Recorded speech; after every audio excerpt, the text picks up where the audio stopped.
Hello and welcome to Joie de Vivre. I am coming to you from this tiny little corner of the cosmos where I am here today to explore the cosmic humor that we're all experiencing, that we're all participants in.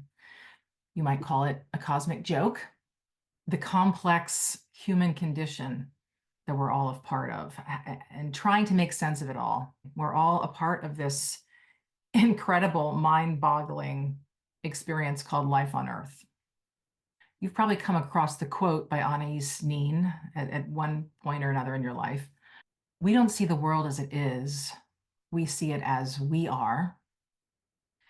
And the truth of that is that we're all really living lives with these virtual reality goggles on. We all live in a separate world, in a separate reality.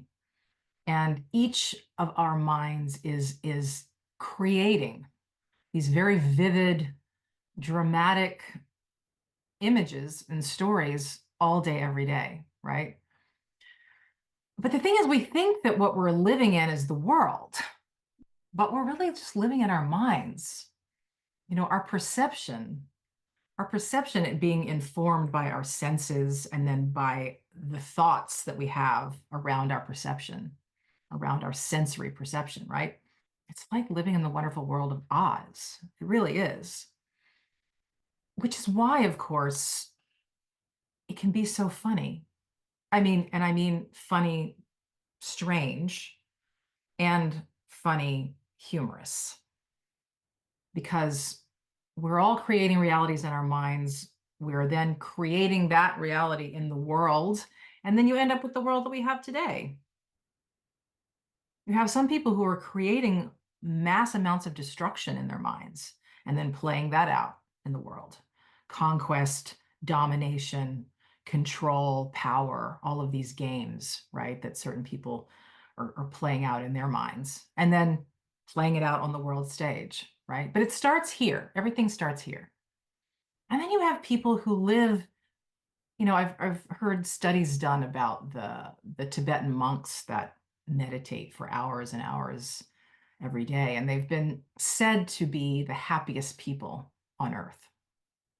They have these, imaging techniques now where they can actually measure, they can scan a person's brain and detect how often the happy centers go off. And for these people who meditate all day, every day, or for several hours a day, the happy part of their brain is just, it's amazingly expansive. Like they're living in peace and contentment and bliss. And it doesn't mean that they don't have bad moods or bad moments, right? But compared to the rest of us, they're in a completely different world, which is why consciousness is really like a funhouse mirror. It's we are really like looking at ourselves and then projecting that onto the world.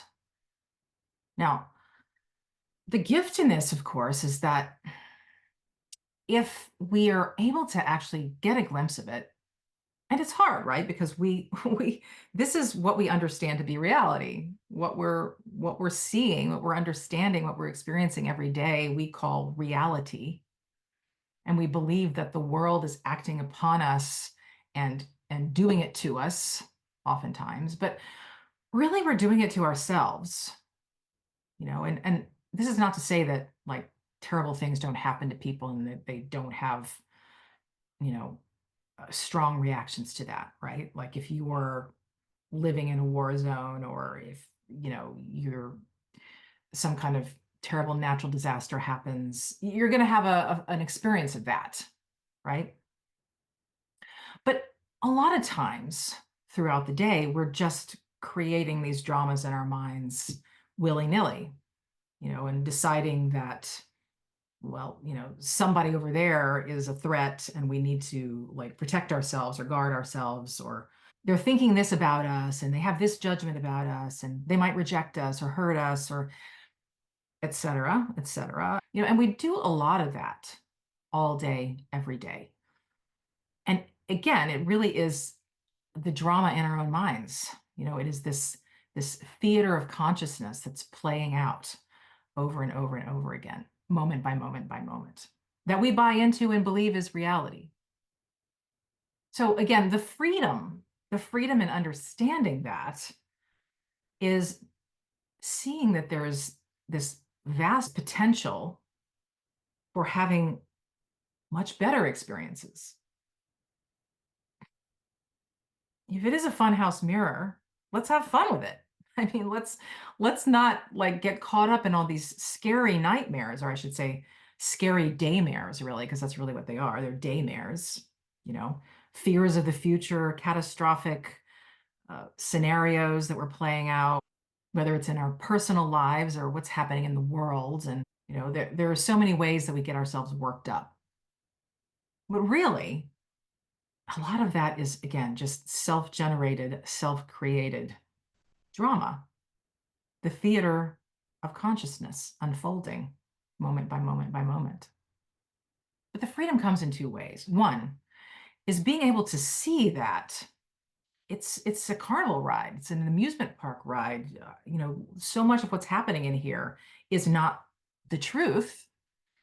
I mean, it's the cosmic joke because we really do get caught up in it. Really do think we have enemies all over the place, or we really do think that we have all these things we need to worry about.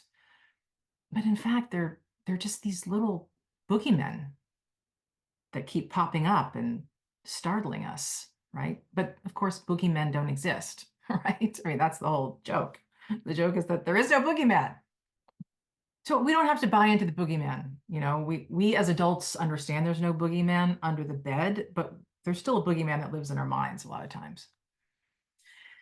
And then the other part of the freedom is that we always at any moment can plug into what you might call your center, you know.